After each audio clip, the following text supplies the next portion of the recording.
city. We will do the invocation by Pastor Chris Traylor, followed by the Pledge of Allegiance by the Mayor's Youth Council, and then the National Anthem by our own Zell Long. So please stand.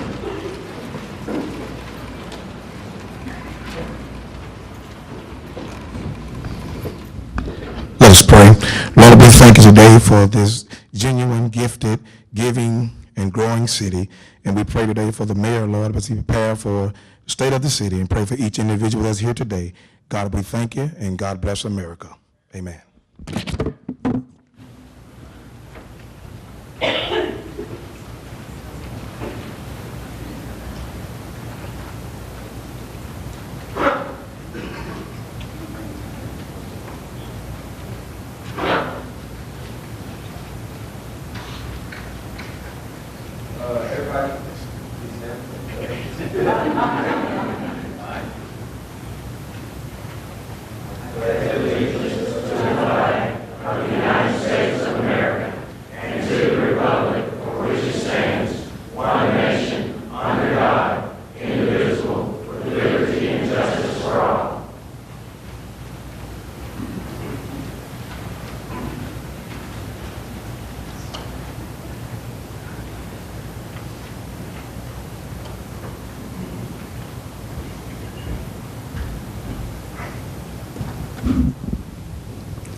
Oh, say, can you see by the dawn's early light what so proudly we hailed at the twilight's last gleaming,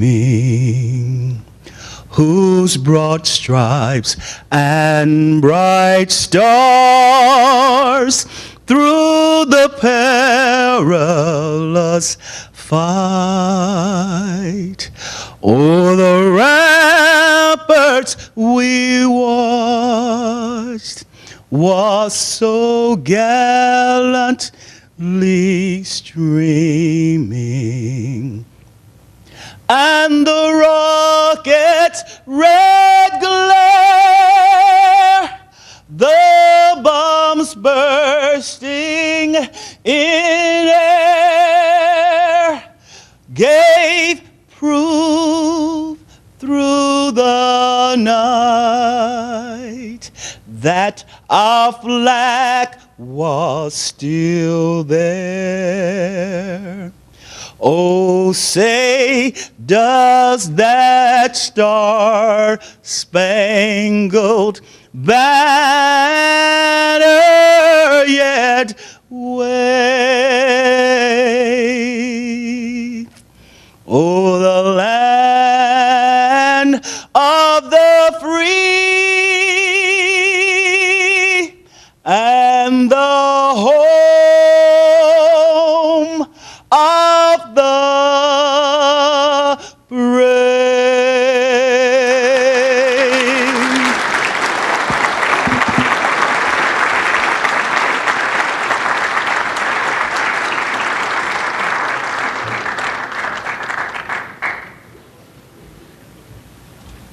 You can be seated.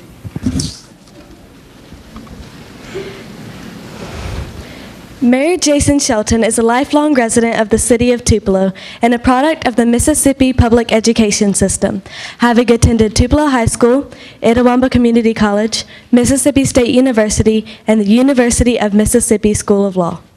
After practicing law in Tupelo for more than a decade, Jason was elected as the first mayor in the history of Tupelo from East Tupelo. During his time as mayor, the city of Tupelo has overcome many hardships and has been highly acclaimed as the 2015 All-America City and as the Mississippi Municipal League 2015 Overall Excellence Award winner. This is his first State of the City speech since his re-election last year. Once again, Tupelo is enjoying success, the theme of today's speech, as Mayor Shelton continues his Tupelo plan.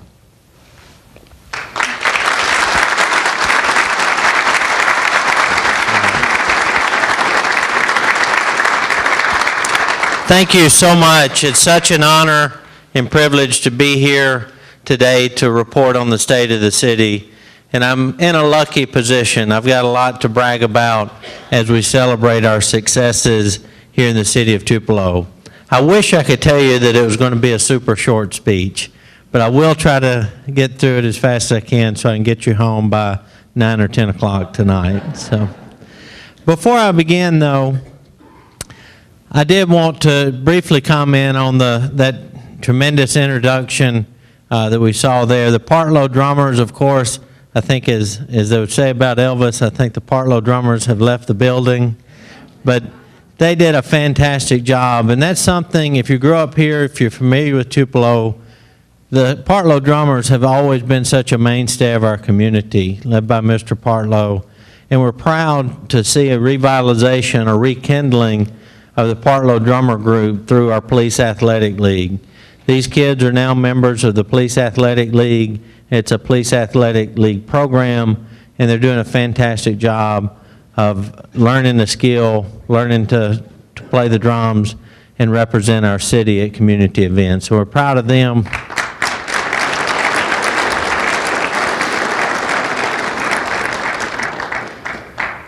I want to thank my friend, Reverend Chris Traylor, for being here to do an invocation. I am so very proud that we live in a city and a state where we're still proud to thank God before we start an event. Thank you for that, and thank you for your leadership with the NAACP and the community. Thank you, Reverend Traylor.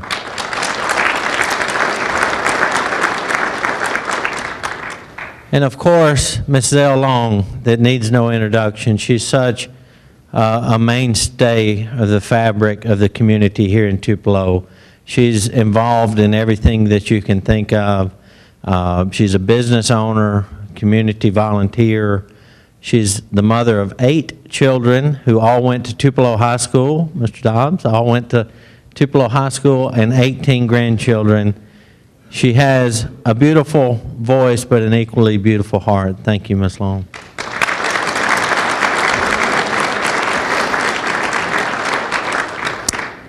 And I'm especially proud of the introduction by Tupelo High School Mayor's Youth Council, Mayor Hannah Bradford, and the Mayor's Youth Council members that are here with us today.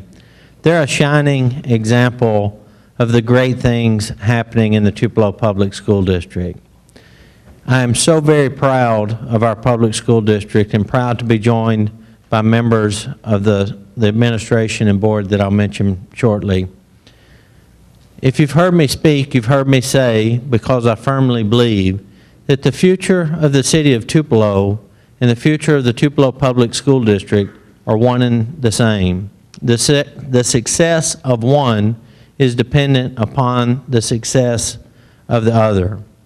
Proud of my lifelong friend, Mr. Art Dobbs, for being here. He's principal of the largest high school in the state of Mississippi, the leader of them blankets. Mr. Art Dobbs, can you please stand?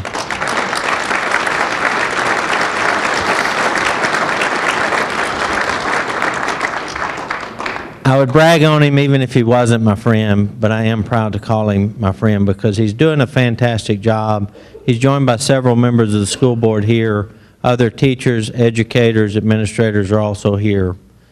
But I'm proud that they're here because I'm proud that I can stand before you today and without any question or equivocation say that the state of our Tupelo Public School District is strong. Also, as we'll get to a little bit later in the speech, as I talk about the economic growth in the city of Tupelo, can state that our economy here in the city of Tupelo is strong. And because our school district is strong, and because our economy is strong, I can confidently stand before you today and report that the state of the city of Tupelo is very strong.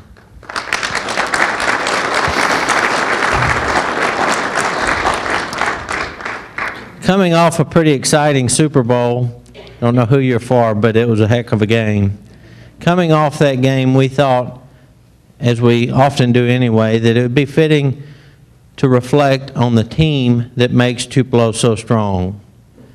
A successful city is not contrary to what you may hear me say in a speech, a successful city is not the result of a mayor. It's not the result of a city council. It's a result of the entire team, the entire community, all of the pieces, all of the partners pulling together to move the ball forward and be successful.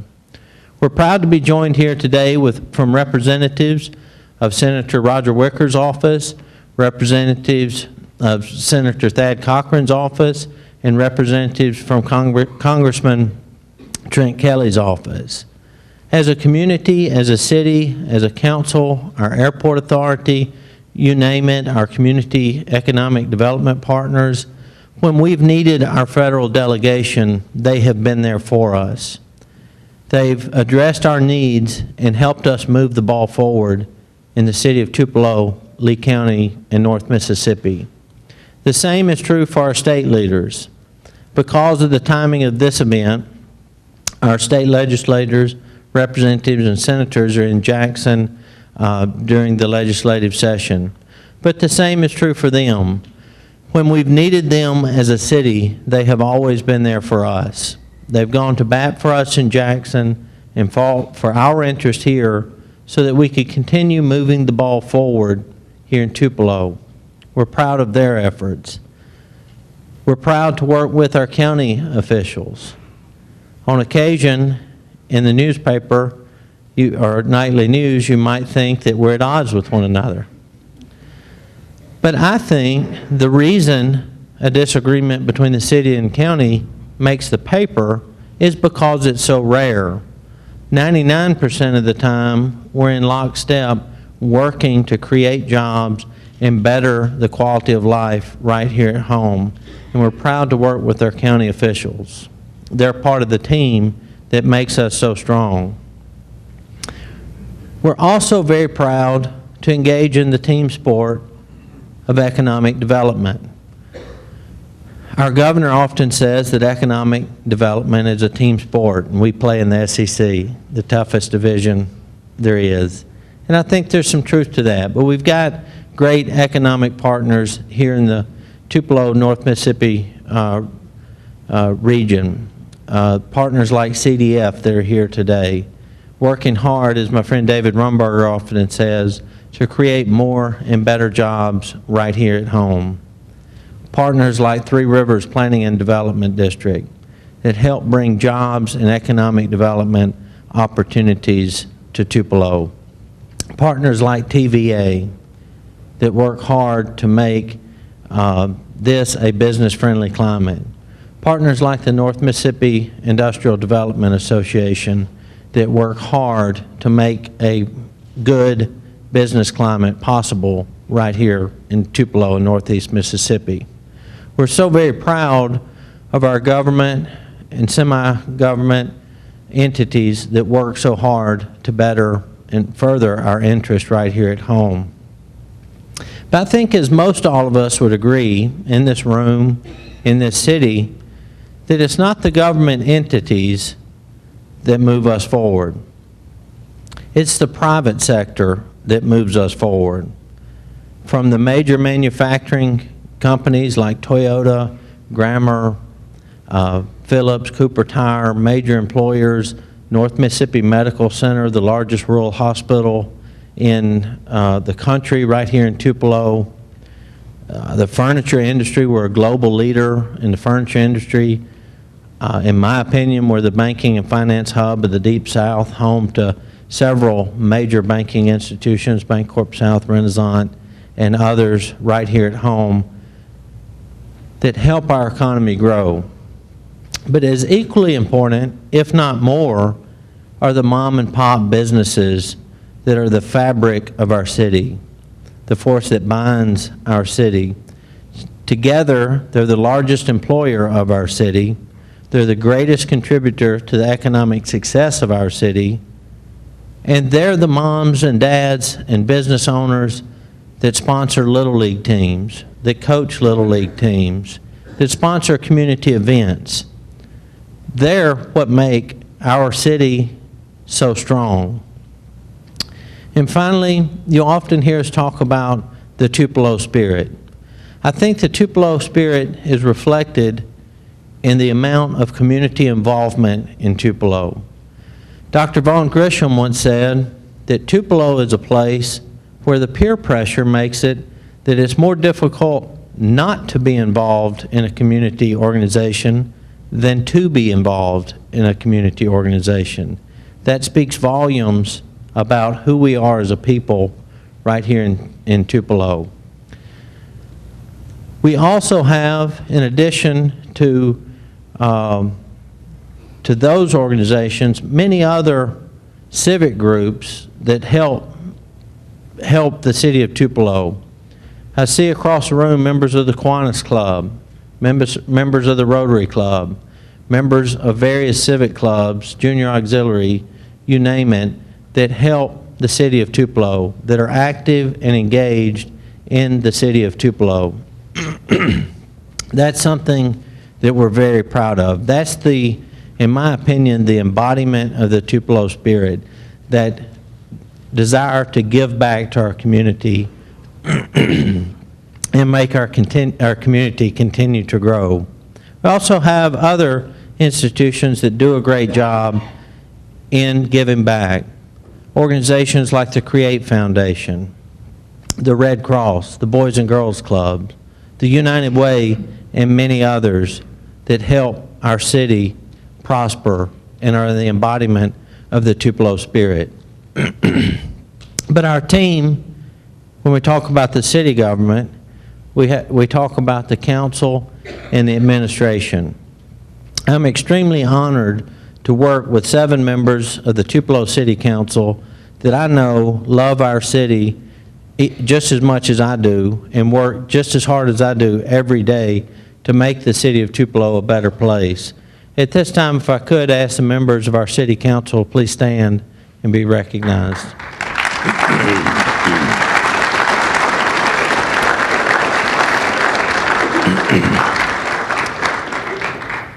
Our council president, Ward 1, Councilman Markle Whittington, Ward 2, Councilman Lynn Bryan, Ward 3, Councilman and Vice President Travis Beard, Ward 4, Councilwoman Nettie Davis, Ward 5, Councilman Buddy Palmer, Ward 6, Councilman Mike Bryan, and Ward 7, Councilman Willie Jennings, put their heart and soul into bettering the city of Tupelo each and every day.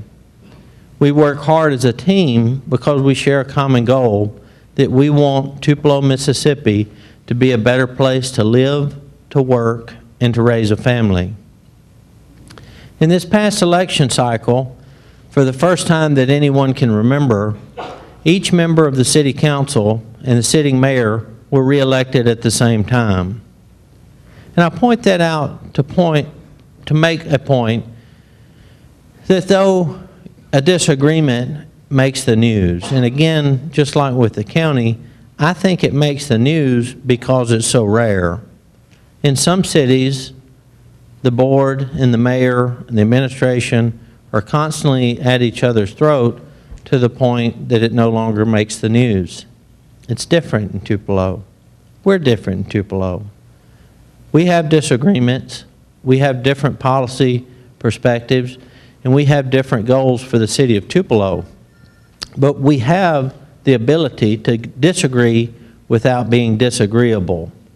We have the ability to set aside whatever differences that we may have and work together, because at the end of the day, we know that we're all on the same team and we all work for the same people.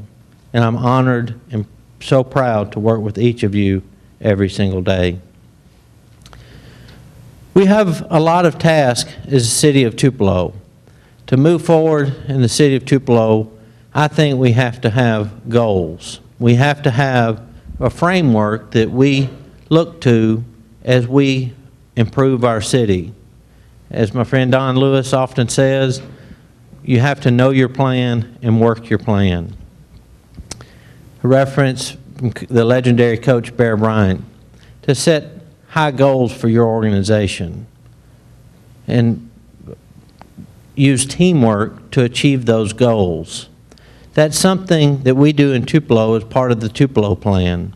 That's the overarching framework that we've adopted is administration and council to set identifiable goals with measurable indicators of success and assigned responsibility for each task. That way we can say what we're going to do and do what we say, and then have a measure of success to go by of whether we have kept our promise to our citizens. That's something that we look to as we do the day-to-day work of the city of Tupelo. Part of that day-to-day work is somewhat mundane. We have to do things like infrastructure improvements and work to build the city of Tupelo.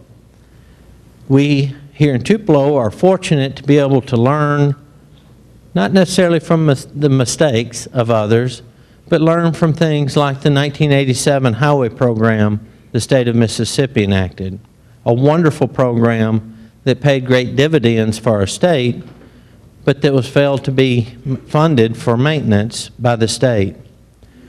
Our city council is forward-thinking and has been proactive to make sure that we have funded the infrastructure improvements that are so vitally important to our city to make sure that we're competitive for economic development, for retail growth, for enhanced a larger population base in the city of Tupelo, so that we can meet the needs of not just the current day, but those of decades ahead.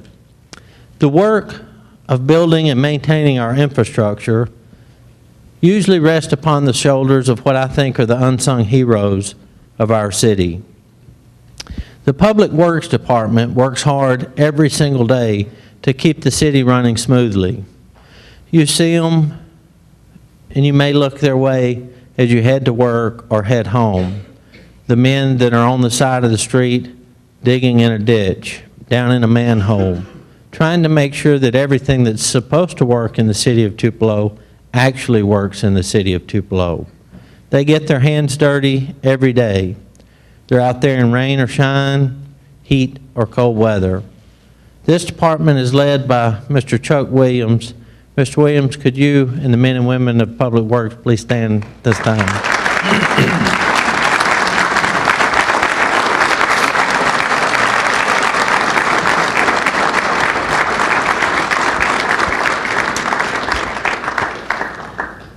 They do a fantastic job, and as I said, they're involved in so much it would be impossible to mention in a very brief speech like this. But I did want to point out a couple of things. Of course, the drainage issues based upon the topography of the city of Tupelo, that's just something that we face here. They work hard every day with the support and funding from the city council to make sure that we're doing as much as we can to improve the drainage areas in the neighborhoods in the city of Tupelo. It's the next two lines on the slide, though, that I really wanted to point out. Through the citizen vote to reapprove the Major Thoroughfare Program and the forward thinking of the Tupelo City Council, this year we will make the largest ever single-year investment in the infrastructure of the city of Tupelo in the entire history of the city of Tupelo at $2.8 million. That's a phenomenal investment for a city the size of Tupelo to make sure that roads and bridges are safe, even as little as a pothole, that you don't spill your coffee on the way to work, that our roads are attractive, that our roads help bring development to the city of Tupelo. Another thing that I think was so great from Public Works is to adopt a grading scale, present that to the city council, and have that approved by the city council.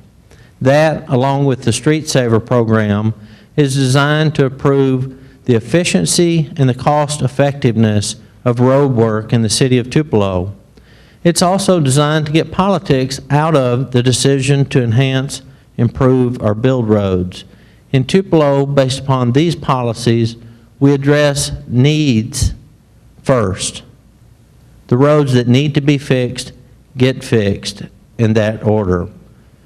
Finally, and we're joined here today by Ms. Catherine Ray, a long-standing committee in the city of Tupelo that's a great source of pride for our city is the Keep Tupelo Beautiful program. A couple years ago, we hit a little bit of a snafu, and our Keep Tupelo program went inactive for a year or two. I had I don't know if it's fortunate or misfortune, to speak to the Tupelo Garden Club as soon as that occurred, and they quickly reminded me that that was something that we needed to get fixed in the city of Tupelo. We went to work on that, and of course I called Don, and he fixed it immediately. But Miss Catherine Ray has gone to work. She's, I think, an army of one, but she's pretty dang good at getting massive numbers of volunteers to help keep Tupelo beautiful and make our city attractive. Catherine, would you please stand this time?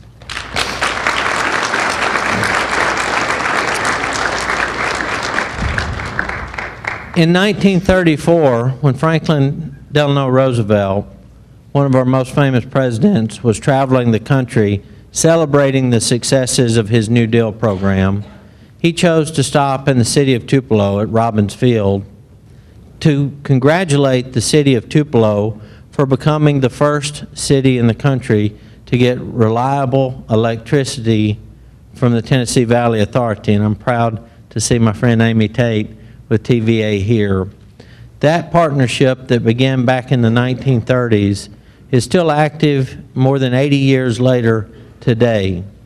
That single partnership to provide reliable electricity to our community helped us transform the city of Tupelo from a very poor agrarian economy to a regional leader in manufacturing and a hub for economic activity. We're very proud of that partnership and our Tupelo Water and Light Department, led by Director Johnny Timmons. Mr. Timmons, could you and your department please stand at this time?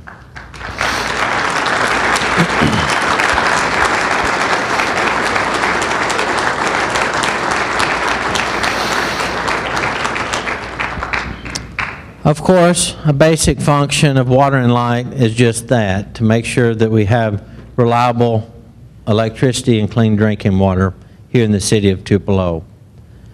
But I wanted to point out a couple of other things that you see on your slide.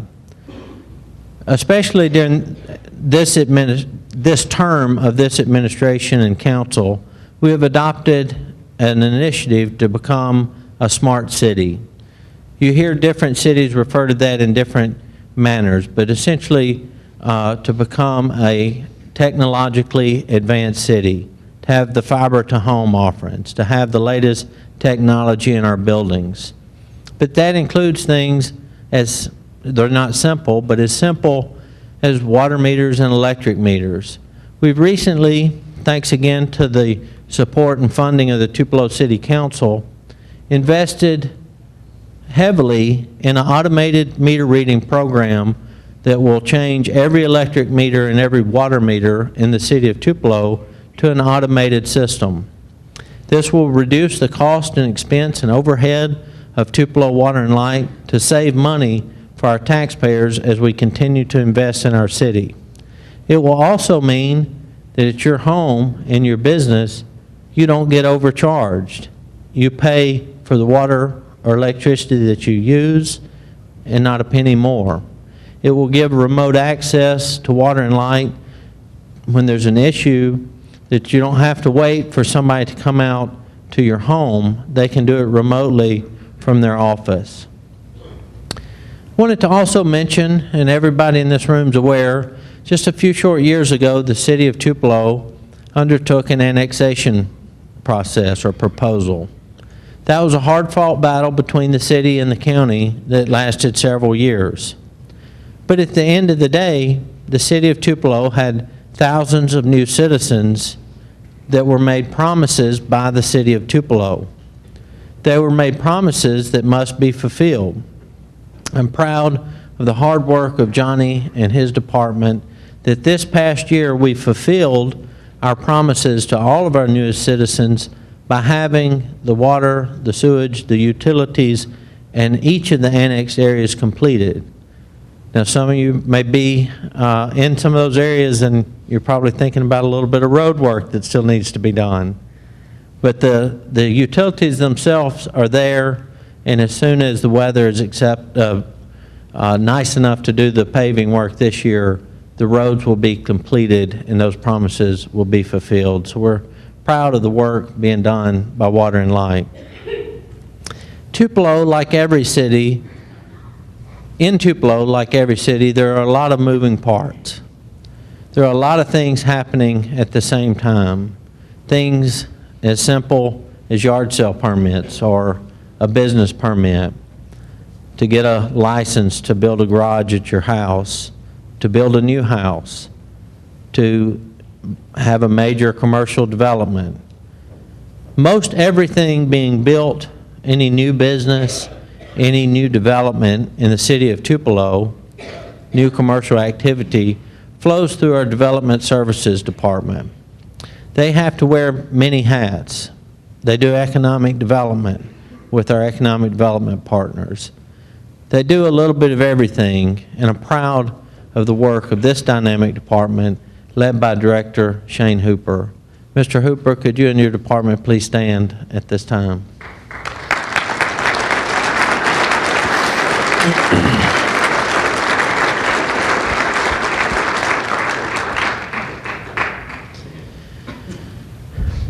Earlier, I mentioned the Tupelo spirit.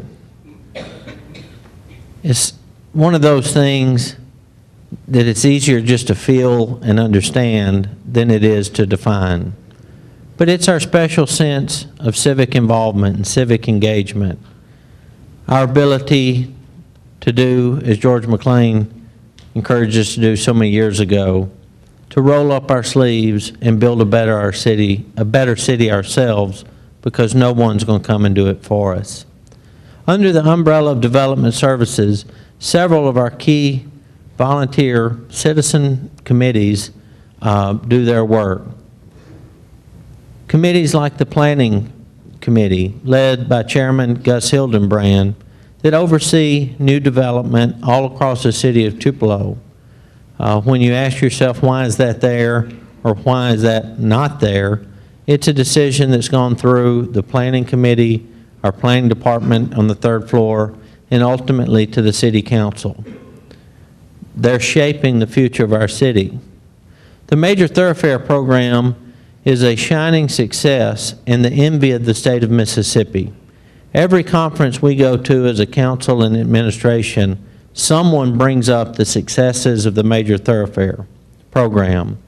Led by Chairman Greg Perkle, this committee has overseen over $120 million of investment into the infrastructure of the city of Tupelo. Those roads and bridges make Tupelo an even more attractive place for business development, commercial development, manufacturing, and new neighborhoods in our city that pay great dividends for our city. The Neighborhood Development Corporation is led by Chairman Duke Loden and does a fantastic job. The committee has existed for many years, but you're most recently familiar with it for the resounding success of their efforts with the West Jackson redevelopment project. They do a fantastic job in eliminating blight in our city and making our city a safer and more attractive place to live. The neighborhood associations that we often refer to as Team Tupelo are around 20 different neighborhood associations all across the city, where citizens of their neighborhood, of that particular neighborhood, meet regularly to engage with city leaders to make sure that every neighborhood in the city of Tupelo is a great neighborhood in the city of Tupelo.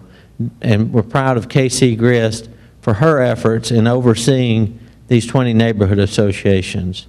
Could the members of these different committees please stand? I know you're kind of spread out, but please stand and be recognized at this time.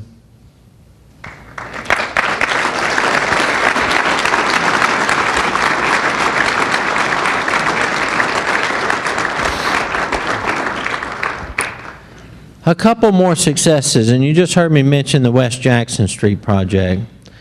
But when that was implemented under the previous mayor and council and has been seen through by this administration and council, it was not without some controversy.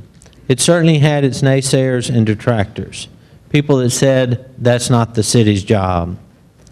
While that may be a valid concern or valid political argument. As I stand here today, I don't think that anyone can credibly say that the project has not been a success for the city of Tupelo.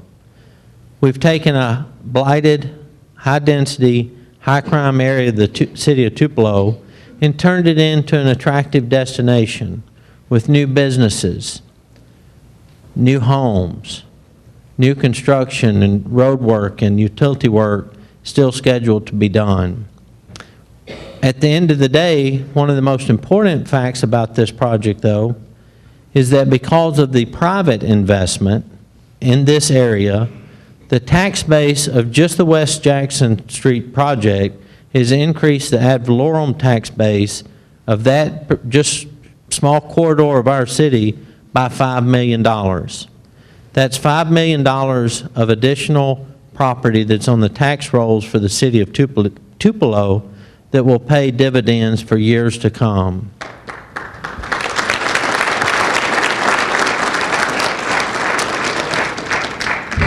If you've heard me speak in the last 5 years, you've also, in addition to bragging on the Tupelo Public School District, and the tie is no accident, by the way, in addition to bragging on the Tupelo Public School District, you've heard me say that housing is the #1 issue facing our city. By every measurable indicator of success, Tupelo is knocking it out of the park, with the exception of population growth. That's the only metric that you define a successful city by, that we're not performing at the level we want to perform. That was a campaign theme of mine and many of our council members 5 years ago, and a commitment that we've made to our city to make the city of Tupelo a more desirable place to build your home and raise your family within the corporate limits of the city of Tupelo. I'm very proud that as a result of the business-friendly, the code enhancements of development services, that in 2017 we saw 110 new homes built in the city of Tupelo. That's a modern record in more than any single year since at least 2008 in the city of Tupelo, and a trend that we certainly hope continues. But thank you, Shane.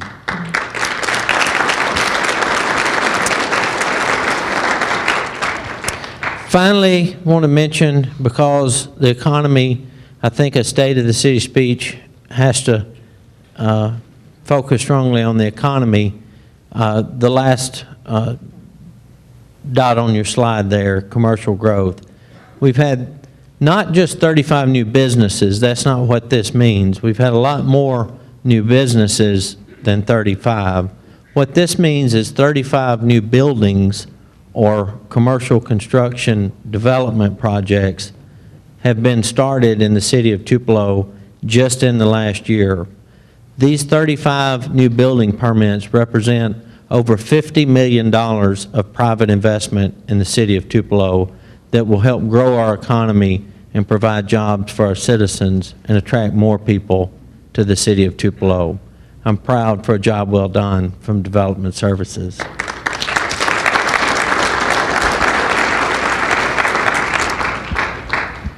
Every growing city, every successful city has to have good transportation. You know, the T in the Tupelo plan is transportation. When we often talk about transportation here, we talk about roads and bridges and is my neighborhood road smooth? Can I get to work without a hassle? That type thing. But transportation also includes a viable airport. And I am proud to say that you can now get anywhere in the world from right here in Tupelo, Mississippi. Director Cliff Nash and our airport authority are doing a fantastic job. Director Nash, can you please stand, and the airport authority team here, please stand at this time.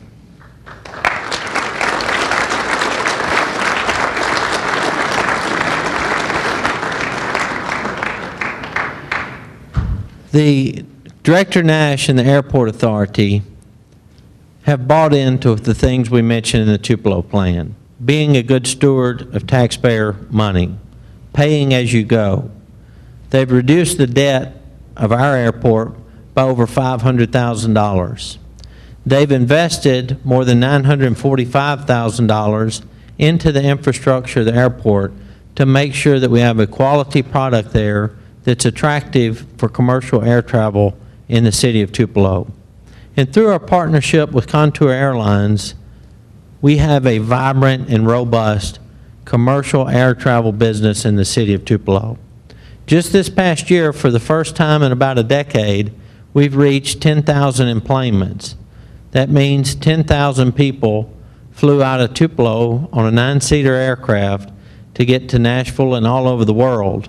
But what's so vitally important about that is that that 10,000 number makes Tupelo reach a threshold with Federal Aviation Administration to receive an additional $1 million in federal funds to help grow our airport and to help our airport become even more viable and more successful in the future. Very proud of the things happening at Tupelo Regional Airport. Quality of life is something that is absolutely critical to the success of our city. If you go all over the country to successful cities, you see something that they have in common.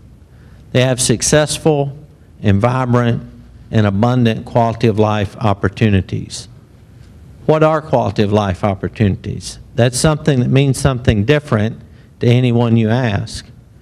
For some people, it's a park. Could be a dog park. Could be a walking trail. Could be a district with places that serve adult beverages. It could be a place with live music.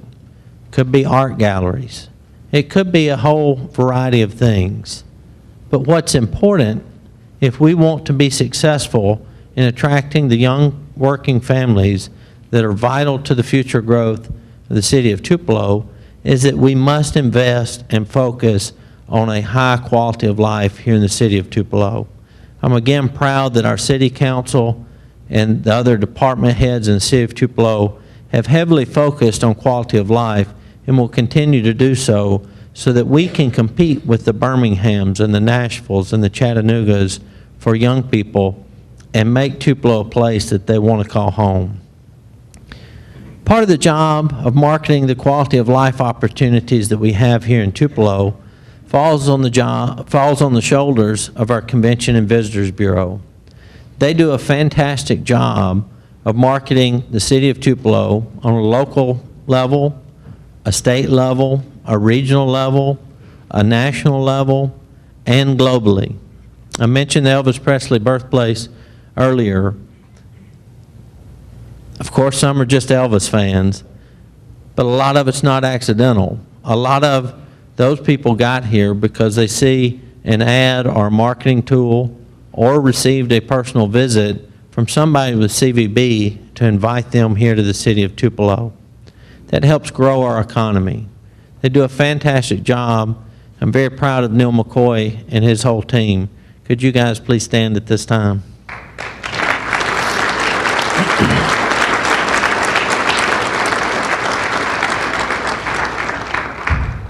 Marketing the city of Tupelo isn't just something to make us feel good. And I guess in a way it isn't just to get people to come to Tupelo. It'd be disingenuous if I didn't say you want people to spend money when they come to town. That helps grow our economy. That helps the city of Tupelo meet the needs of our citizens for infrastructure, police and fire protection, any kind of other city function. We have to have the money in the bank to do that.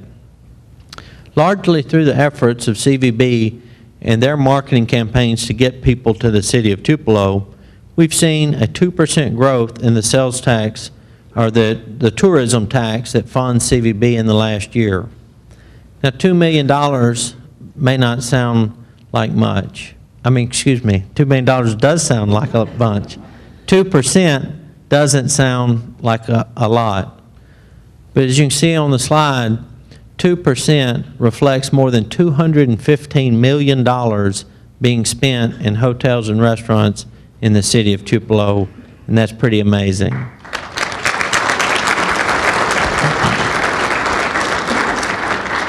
You've also seen all around town as you drive around new signage being put up, getting you to downtown or the Elvis Presley birthplace or Ballard Park to the Sportsplex to the Midtown Shopping District, out to the Mall of Barnes Crossing Shopping District. This isn't just something that we woke up and thought was a good idea one day. This is a very well thought out strategic plan by CVB to help grow the economy in the city of Tupelo. Of course, it has a safety function to get people where they're going. Some of us, even that have lived here 41 years, take a wrong turn on occasion and have to remember where we're going. But it also helps our visitors get where they're going conveniently in the city of Tupelo. It helps them have a good experience in the city of Tupelo. And it has a very strategic, designed purpose of also creating specific districts in the city of Tupelo for economic growth, so that you can tell your friends, hey, meet me at Midtown, we're going to have lunch and go shopping. Meet me out in the Barnes Crossing District and we'll spend the day. That's something that we're committed to and will continue to improve upon as the years progress to make sure that we're exploring every opportunity to grow our economy here in Tupelo. Of course, Elvis Presley. Tupelo, and we're very proud to be the birthplace of the king of rock and roll, Elvis Presley. We get to tell the story to those hundreds of thousands of people that come to Tupelo every single year about how a boy and his mom walked into a hardware store to get a gun, came out with a guitar, and went on to change the world. But live music in Tupelo didn't end with the passing of Elvis Presley. Live music continues to be part of our DNA here in Tupelo, part of the heart and soul of our city.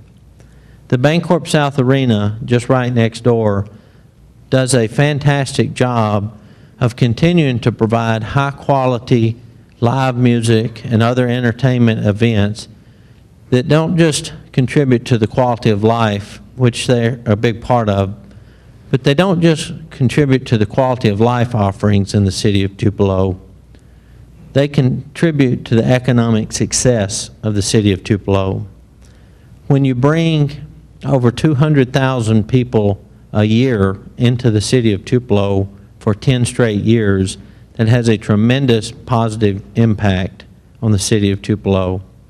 Director Hunt couldn't be here today, but I would ask the staff of the Bancorp South Arena and Chairman Scott Reed and those on the Coliseum Commission, please stand at this time.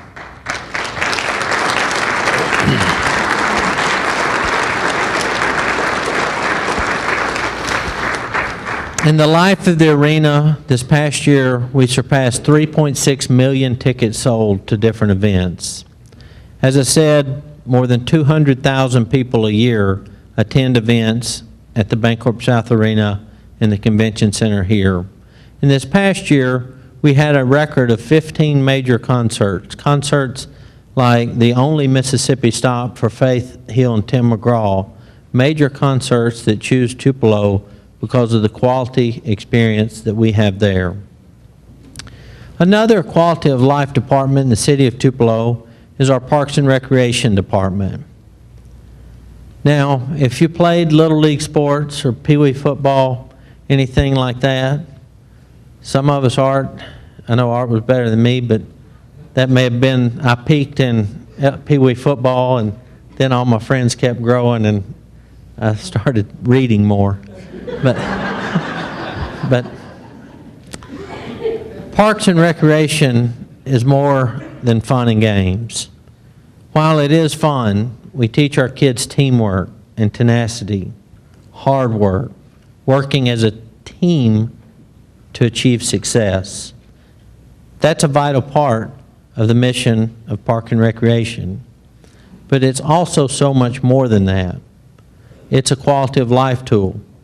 It's beautiful parks and amenities that enhance the character and the offerings of our city. Park and Recreation also brings in several 100,000 people a year to participate in events that are put on and organized by the Park and Recreation Department. This award-winning department is led by Director Alex Farned. Alex, would you and your team please stand at this time?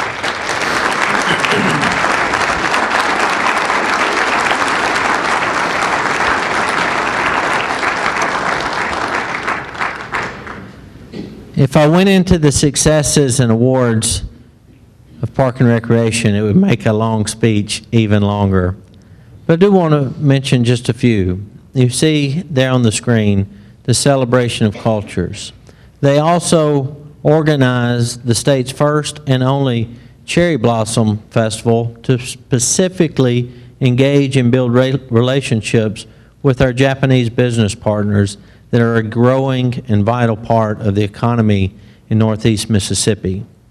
They have at the Aquatic Center state, regional, and even national tournaments that bring in thousands of people and contribute millions of dollars to our economy on an annual basis. They also provide a very important safety function for our community.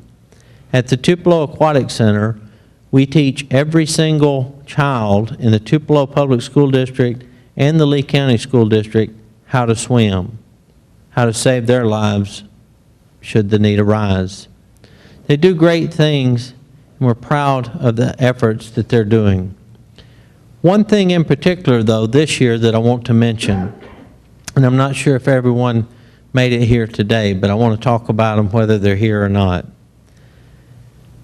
The Vietnam Memorial replica wall that we now have at Veterans Park in East Tupelo is an absolute shining example of a public-private partnership and the determination that just two individuals can have to make something happen for their region.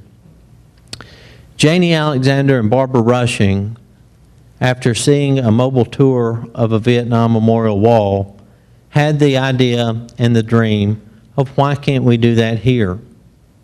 And I should mention they're residents of Fulton, Mattawamba County. They said, why can't we do that here? They began talking to people. They began exploring the options. They soon got with Mr. Bernard Evans and the Tupelo Veterans Council and decided that Veterans Park in Tupelo was the appropriate place for this regional monument. They then went to work on their own. Before reaching out to any government entity, they raised over $250,000 to make a dream a reality. Unfortunately, even with that type of successful fundraising, they were hundreds of thousands of dollars short of making the dream a reality. They then came to the Tupelo City Council, who immediately said yes to this project. We committed $150,000 to put the infrastructure in place at Veterans Park to make this dream a reality. But even with that great public-private partnership on a local level, we were still hundreds of thousands of dollars short from making this dream a reality. And that's when we went to our friends in the state legislature, our representatives and our senators. They fought for 2 long years to get this project included in a revenue bill or bond bill for the state of Mississippi. At the end of the day, our representatives convinced the Speaker of the House, our Lieutenant Governor, and our Governor to say yes to this lasting monument and tribute for our Vietnam veterans, particularly those who made the ultimate sacrifice. As a result, we now have a beautiful addition to our city, our region, that will not only be that lasting and permanent monument and tribute to our soldiers, but will also bring in tens of thousands of people a year to contribute to our economy. While they are not here today, I would appreciate a round of applause for everyone that made that possible. It's just a fantastic.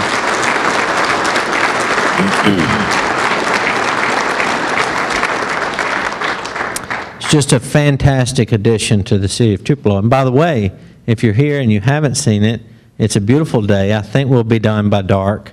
You can run over there and see it. I mentioned quality of life earlier as something you see in every successful city. The other thing that you see in every successful city across the United States and around the world is a vibrant and robust downtown. You see a downtown that's bristling with activity. You see a downtown that has a arts and leisure scene, a shopping, retail opportunities. You see, for lack of a better way to say it, cool things happening in downtown. We're very fortunate to have a dynamic director for the Tupelo Downtown Main Street Association, Miss Debbie Brandenburg, who started working for the city of Tupelo when she was 10 years old, has led this department for 28 years. Ms. Brandenburg, could you please stand at this time?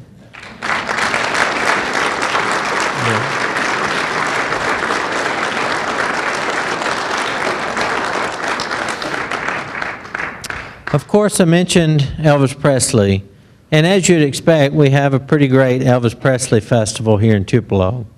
But what you might not know is that there are Elvis Presley festivals all across the country, in Canada, in England, in Australia, all over the world.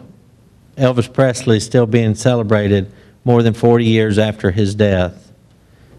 In all this competition, under the leadership of Debbie Brandenburg and her team, Tupelo, the Elvis Presley Festival here, has been named the top Elvis Presley Festival for 4 consecutive years.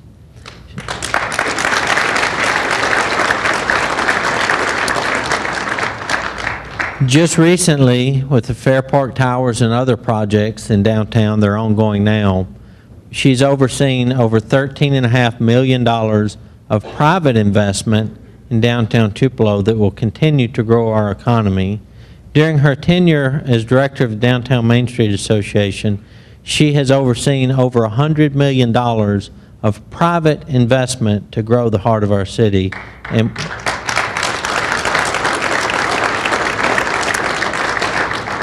And we see it paying dividends each and every day. It goes without saying that every city has to have a commitment to public safety. That's something that we know all too well right here in Tupelo. Through trials and tribulations, ups and downs, natural disasters, man-made disasters, we've seen the importance of public safety in Tupelo.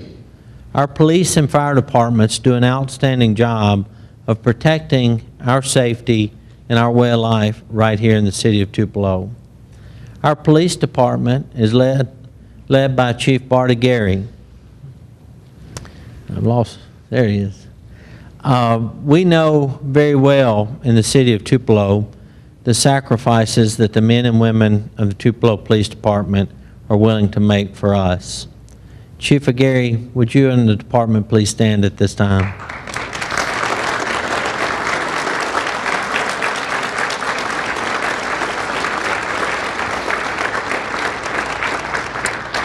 These are the men and women that don't run away from danger, they run to danger. When the rest of us are trying to get to a safe place, they're going in to solve the problem. They put their lives on the line for our safety every single day. That's a debt that we can't repay. But that's also something that we're fairly familiar with that comes with the job of being a law enforcement officer. What we may not often know is how far the police department goes above and beyond the call of duty. After the summer of 2016, we put together 6 different working groups of citizen volunteers to reevaluate our department, our administration, and to see if we're fulfilling our promise to our community. A result of that, again, the result of that led to Tupelo again leading the way in the state of Mississippi.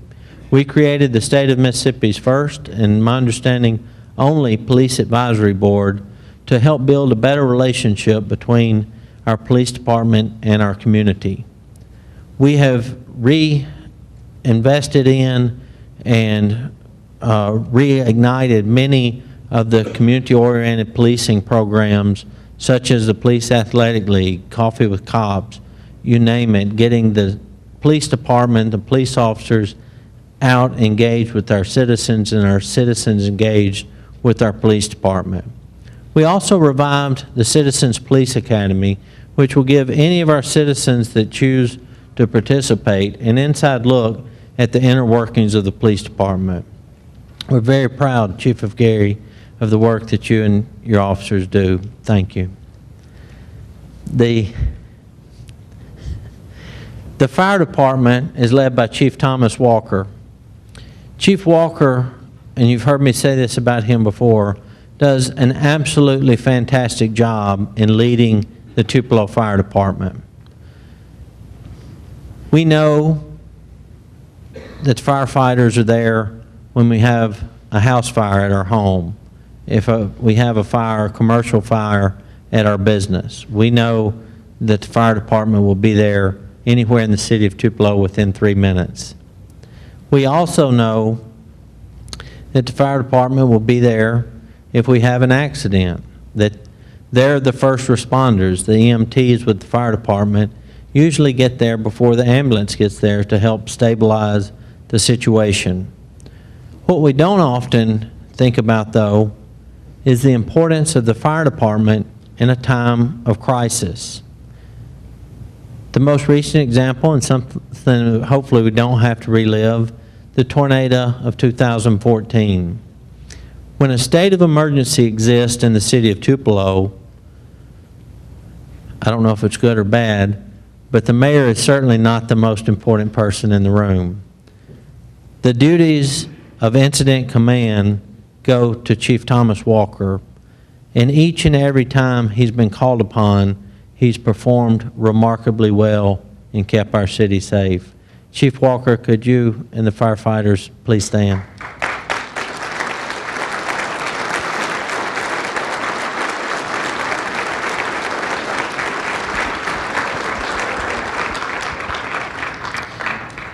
Chief Walker and his department do a remarkable job in protecting the public safety. One thing that they do that affects each and every one of us that own a home is because of the effectiveness of their department, we have one of the best fire insurance rates in the state of Mississippi that keeps our fire insurance rates low here in Tupelo. So when you have a friend talking about it's cheaper to live in the county, don't just look at the property tax bill, look at their home insurance bill and other bills.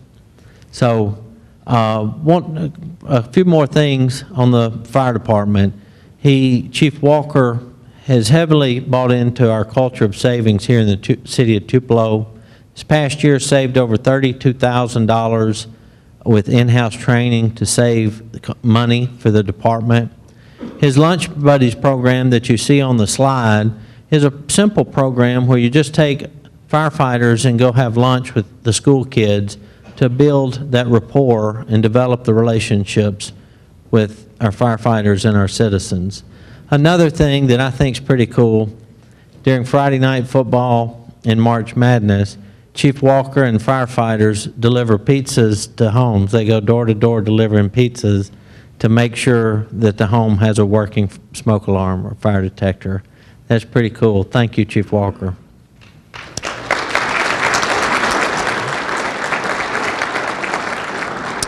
A department unlike any other is municipal court. While every department that I've mentioned and will mention has a function for the city of Tupelo, municipal court is different in that it has a constitutional function. They have to administer justice in the city of Tupelo. And most of the members that I'll mention here aren't with us today because they're in court. Court doesn't stop because of the state of the city program. We only had room there for one photograph. You see the names mentioned. So we had to decide whose picture to use. So we decided to go with the prettiest one, Mr. John Knight. The City Court is led by Judges Jay Ware and Willie Allen. John Knight, our court administrator, and Rhonda Cole, our clerk. They do a fantastic job. As a lawyer, I know firsthand the professionalism, the effectiveness, and the efficiency of this department.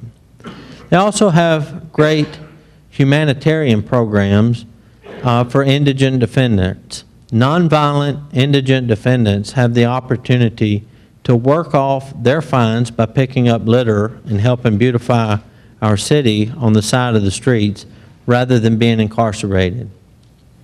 They also recently, with the issue of the overcrowding of the jail, became proactive. Municipal court, Mr. Logan, and the police department all worked together to institute programs that have saved, in the past several months, the city of Tupelo over $100,000 a month in incarceration rates.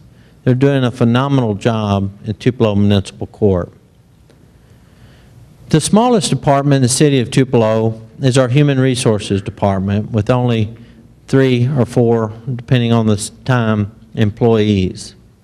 But though it's our smallest department by number, in reality, they oversee all 450 employees of the city of Tupelo.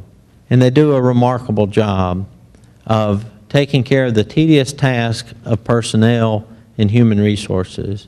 Ms. Cassandra Moore, could you and your staff please stand at this time?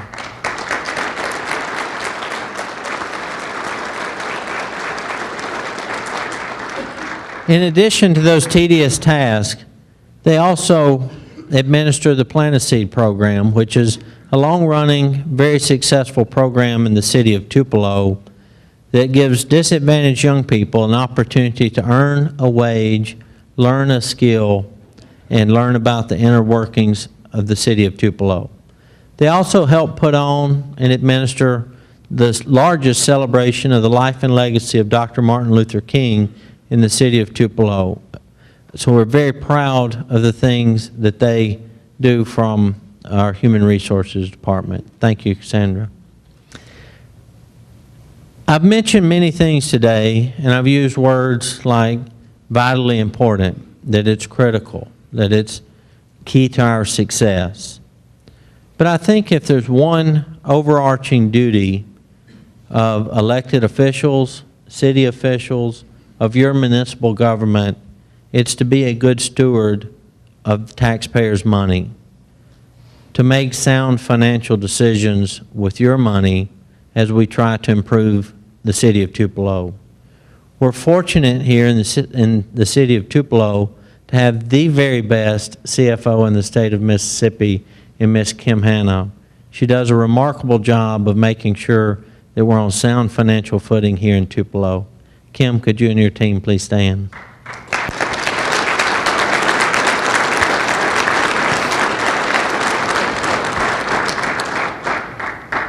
Under her leadership, the city of Tupelo has maintained a AA2 bond rating. There's only 3 cities, including Tupelo, in the state of Mississippi that have that bond rating, and there's not a city in the state of Mississippi that has a higher bond rating than Tupelo. Over the past 5 years, she's overseen a 15% growth in our sales tax revenue, which is a direct reflection on the growing and robust economy that we have right here in Tupelo, Mississippi. That's a reflection of people shopping in stores and shops and restaurants and making purchases right here in the city of Tupelo. I'm very proud, you may have possibly seen it on a campaign card, that under her leadership, we have had no new taxes in the past 5 years in the city of Tupelo. We've always had a balanced budget. In several years, we've had budget surpluses built into our original budget. Her leadership has protected a fund balance of over $18 million for our municipal reserve fund or rainy day fund. That means we can do more, protect our bond rating, and not worry as much about a crisis in the city of Tupelo, because we know that we have the resources on hand to meet any challenge that we may face. She's also seen, and you heard me talk briefly about the Jackson West project. That's a small snapshot of the great things happening all over the city of Tupelo. Even with the tornado that wiped out tens of millions of dollars of property in 2014. In the past 5 years, we've seen a 15% growth in the ad valorem base, or property values, of the city of Tupelo, and that excludes any building constructed by nonprofits, churches, the government, the school. That's true private investment in the city of Tupelo. She promotes the culture of savings that I get to brag about. Under her leadership, we've seen more than $10 million in excess revenue of money budgeted but not spent by our departments that's been rolled over to our capital fund and allowed us to keep our bond levels low. Even with issuing $10 million this year, by the end of the year, we'll be down more than $2 million of bond indebtedness than where we started in 2013. She does an absolutely phenomenal job, and we're very proud to have her. Thank you, Kim.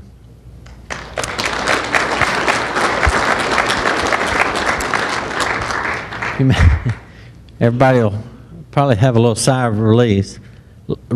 Last but not least is the administration, and you can tell that the mayor has a very hard job and has to work hard all day, every day. But we have a great team in our administration too. Our team captain, if you will, Mr. Don Lewis, does an absolutely remarkable job. I'm not embarrassed or ashamed to say that if you think I'm doing a good job as mayor, it's because Don Lewis works hard each and every day to make the city of Tupelo run effectively and efficiently. He does an absolutely outstanding job, and I get a lot of credit for his hard work. Last year I referred to him as our MVP, and I thought that would be fitting with the theme of this year, the team theme. But Don made me promise that I would not refer to him as our MVP this year. So as a man of my word, I promise not to include in my speech that I consider Don Lewis to be the MVP of our team.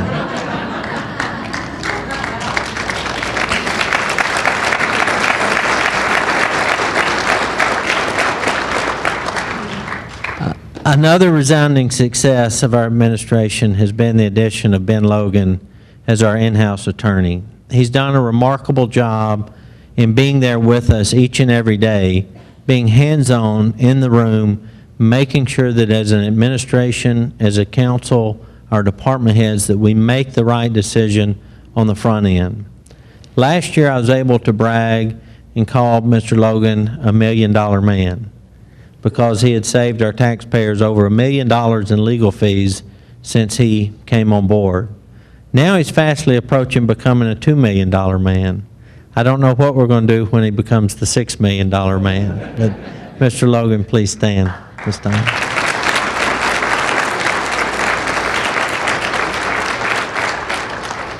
Way in the back running the PowerPoint that you see is Ms. Leisha Faulkner, our communications director. This is a position created under Mayor Reed that we've continued under our administration. In a world of social media, 24-hour news, it's imperative as a city that we also try to tell our story, that we try to celebrate our successes. And I know my friends in the media are here, but the bad things often grab the headlines. So it's up to us to promote the good things, all the positive things that are happening. And Leisha does a remarkable job of doing that. Leisha, can you please stand?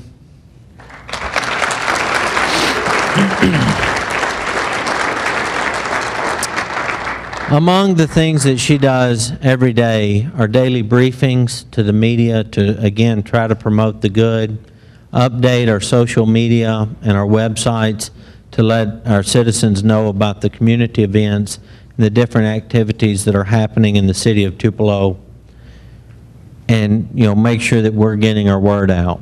As you've also heard me allude to several times, crisis management is something that we've learned firsthand with this council and administration. Communication during a time of crisis or emergency is absolutely essential. And when that happens, whether it's a snow or ice storm, a tornado, or anything in between. She's in charge of making sure that we're getting our message out for the city of Tupelo.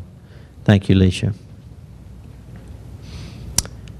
One thing that as a result of the 6 working groups that I mentioned earlier, where we reevaluated what we're doing as a city, we created the City of Tupelo's first ever community outreach coordinator with my friend Marcus Gary. Marcus does a phenomenal job each and every day of reaching out to citizens all across the city to make sure that they know they're valued in the city and that we're listening to their concerns. He's doing a fabulous job. Mr. Gary, would you please stand?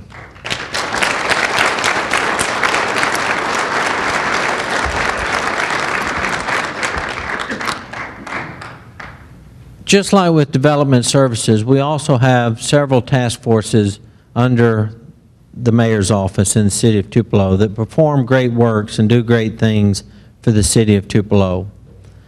Our Community Outreach Task Force, led by Dr. Richard Price, the Homelessness Task Force, led by Ms. Hannah Meharry, the Accountability Task Force, led by Dr. Jim Caniglio, and our Healthy Tupelo Task Force, led by Donna Loden.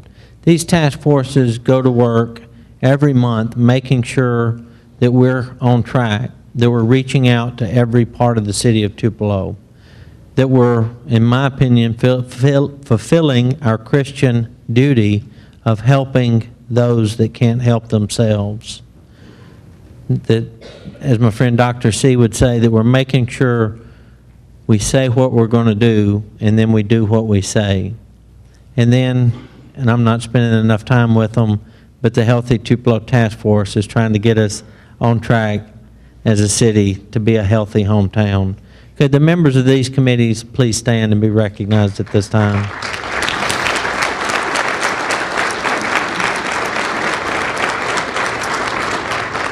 As you can see, we have a lot to be thankful for in the city of Tupelo. We have a lot of successes to celebrate here. The Tupelo spirit is strong, and I think stronger than ever.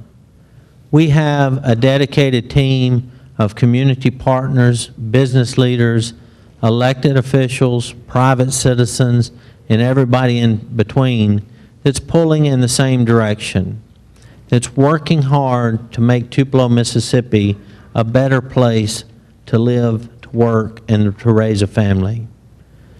And I think, as the quote from Coach Lombardi on the screen says, that if we continue to work hard together to build a better city, that we're going to continue to be successful. Thank you so much for being here today. May God bless you, God bless the city of Tupelo, and God bless these United States. If you would now, please stand. It's the only way. I was hoping to talk you into giving me a standing ovation, but if you could stand. That was a joke. That was a joke. Mr. Rob Gill, pastor of St. Luke Methodist Church, will give the closing benediction. Thank you, Mayor. It's an honor. I've lived here 18 months. I've lived in cities all over Mississippi. I've been the pastor to the governor in Jackson. I'm no prouder to live in Tupelo, Mississippi than any place I've ever lived. He's made a friendship opportunity for me to be available over these past several months.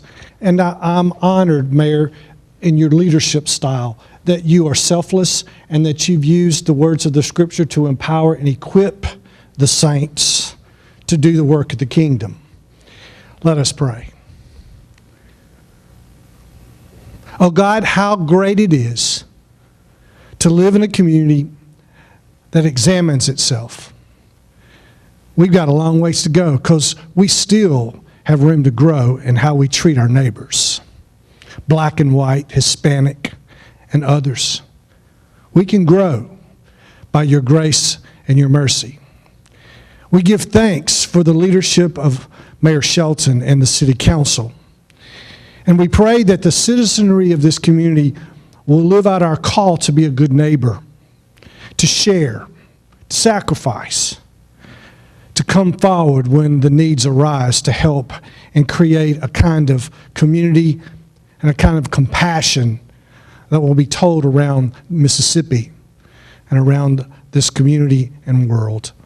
We ask that you charge us as we leave this place today with the words that we've heard of inspiration, of accomplishment and success, and of growing edges, that we too, whether we work in positions that are not as well known in the community, but to those necessary places in this life, for our first responders, for the men and women who take care of the cleanliness and health of our city, and those who sit in offices, who make decisions and spend money for the greater good.